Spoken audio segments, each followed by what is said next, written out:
In the heart of Oregon lies a stretch of road that holds secrets as deep as the forests that flank it. This is Highway 20, a scenic route turned sinister by events that have eluded answers for decades.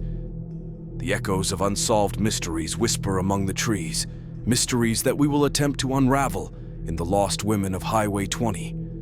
My name is Zach, and I've spent years dissecting cold cases. Few have captured my attention like the disappearances and murders along this lonely Oregon highway. Highway 20 stretches over 300 miles, but a particular segment of this road has become an artery of anguish. To understand why, we must delve into its history. Once a trail for settlers, it became a conduit for commerce. But as we're about to see, its remote stretches provided cover for something much darker. As we journey through this story, we're not just following cases. We're telling the stories of lives interrupted. Marlene Gabrielsen, a young mother whose night out turned into a fight for survival. Kaye Turner, an avid runner and community health worker whose holiday jog ended in tragedy.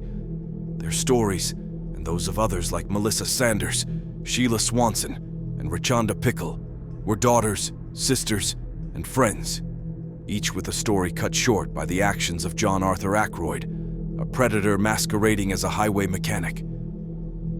Our story begins with the ordeal of Marlene Gabrielsen, who narrowly escaped with her life in 1977.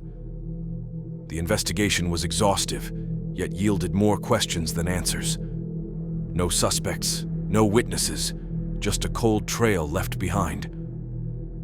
But as the years passed, a disturbing pattern began to emerge. More cases, similar in nature, started to dot this highway like a morbid constellation. And with every new case, the question loomed larger. Was there a connection, or was this a grim coincidence? The initial response to the disappearances and murders was met with determined efforts by local law enforcement. They scoured the landscapes, followed every lead, and knocked on every door. Yet, with the vastness of Oregon's wilderness as their adversary, the challenge was monumental. Amidst the evergreen expanse, detectives faced the daunting task of connecting the dots across cases that spanned years and potentially miles.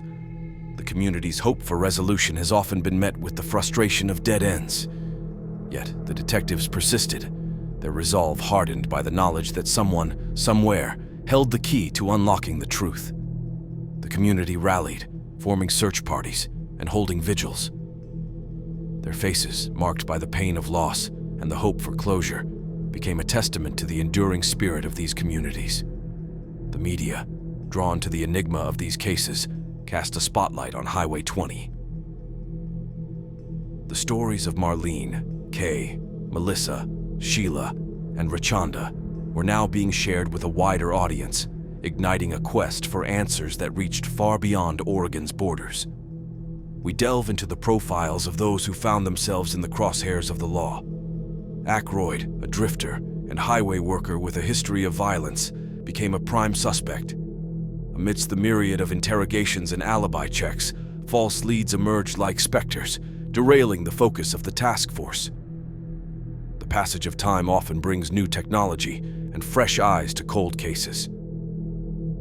DNA analysis, once a fledgling science during the early years of the investigations, has now become a beacon of hope. Recent re-examination of evidence, once thought to be inconclusive, has led to breakthroughs that were once the stuff of science fiction. Investigators have also turned to the power of the public, utilizing social media and online databases to generate new leads. The digital age has given the cold cases of Highway 20 a platform, transforming witnesses into advocates and online sleuths into allies in the search for answers. The tireless work of the task forces dedicated to these cases has rekindled hope for the families who have waited years for closure. The journey for justice, though fraught with setbacks, marches forward with a renewed vigor. The road to justice is long and winding, but like the enduring Highway 20 itself, the path forward is always ahead. Thank you for joining us on this journey down the haunting path of Highway 20. The stories of Marlene, Kaye, Melissa, Sheila, and Richonda are not defined by how they ended, but by the memories they've left behind and the efforts to ensure their stories are not forgotten. Stay with us as the search for truth continues.